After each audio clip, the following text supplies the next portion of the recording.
Hi friends, నేటి మాట లోపల మనము ఈరోజు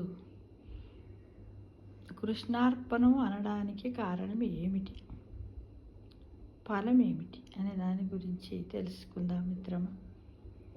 ఏదో ఒక కర్మ చేయకుండా ఏ ప్రాణి ఉండలేదు. మంచి పనులు చేస్తే కీర్తి ప్రతిష్టలు, స్వర్గ సుఖాలు, పుణ్యఫలాలు వస్తాయి. చెడ్డ పనులు చేస్తే సంఘములో చెడ్డ పేరు, నరకయాతనలు, పాప ఫలాలు వస్తాయి. ఇలా పాపపుణ్యాలు చేస్తూ స్వర్గ నరకాలను అనుభవిస్తూ మరలా జన్మలనెత్తుతూ ఈ జన్మ మరణ సంసార చక్రంలో ఉండిపోవలసిందేనా, లేక మోక్షం పొందడం ఉందా అని మనము విచారించడం సహజం. మనలోని ఈ విచారాన్ని దూరం చేయడానికే భగవద్గీతలో శ్రీకృష్ణ భగవానుడు చక్కని మార్గాన్ని చూపాడు. ఏమిటది? అర్జున, నువ్వే పని చేసినా, ఏమి తిన్నా, ఏ హోమం చేసినా, ఎవరికి ఏది ఇచ్చినా, ఏ తపము చేసినా అదంతా నాకు సమర్పించు, అంటే సర్వం కృష్ణార్పణమని అనుమన్నాడు అనమాట. అయితే ఆ సలహా పాటిస్తే మనకు వచ్చే లాభం ఏమిటి? ఇలా చేస్తే మనము 3 త్యాగాలు చేసినట్లు అవుతుందంట. మొదటిది కర్తృత్వ త్యాగం. ఈ పని నేనే చేస్తున్నాను లేదా చేయిస్తున్నా అనే అహంకారం వదలాలట. ఏ కర్మనైనా భగవంతుడే చేయిస్తున్నాడని భావించాలి.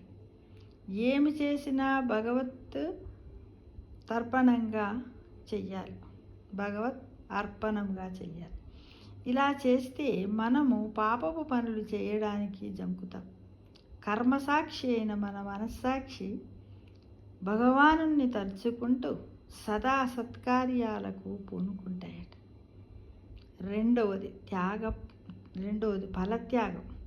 ఏమి చేసినా ఇది నా కర్తవ్యమని చెయ్యాలి, అంతేగాని ఇది చేస్తే నాకు ఈ ఫలం వస్తుందనే కోరికతో చేయవద్దు.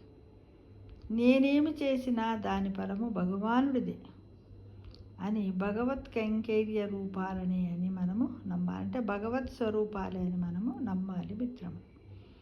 ఇక మూడోది సంఘ త్యాగం. ఇది నాది, ఇది నేనే చెయ్యాలి, అంతా నా ఇష్ట ప్రకారంగా జరగాలి, ఇది నా ఆనందం కోసమని బంధం పెంచుకోవద్దట. అంతా భగవన్ముఖ వికాసం కోసము, ఆయన ఆనందమే నా ఆనందమని మనస్తృప్తిగా అనుకోవాలట. ఈ త్రివిధ త్యాగాలు ఎలా చెయ్యాలి? ఏ పని చేసినా ఒక్క నమస్కారం పెట్టి ఒక్క మాట చెప్పు చాలు. ఏ పని చేసినా సరే, పని చేసే ముందు మనం ఏం చేయాలి? దేవుడికి ఒక నమస్కారం పెట్టాలి, ఈ ఒక్క మాట చెప్పాలి. ఏంది? సర్వం శ్రీకృష్ణార్పణమస్తు అని చెప్పాలి. చెప్పినట్టయితే మనము ఈ 3 త్యాగాలను కూడా త్రికరణ శుద్ధిగా అవలంబించినట్లు సంపూర్ణమవుతుంది మిత్రమా.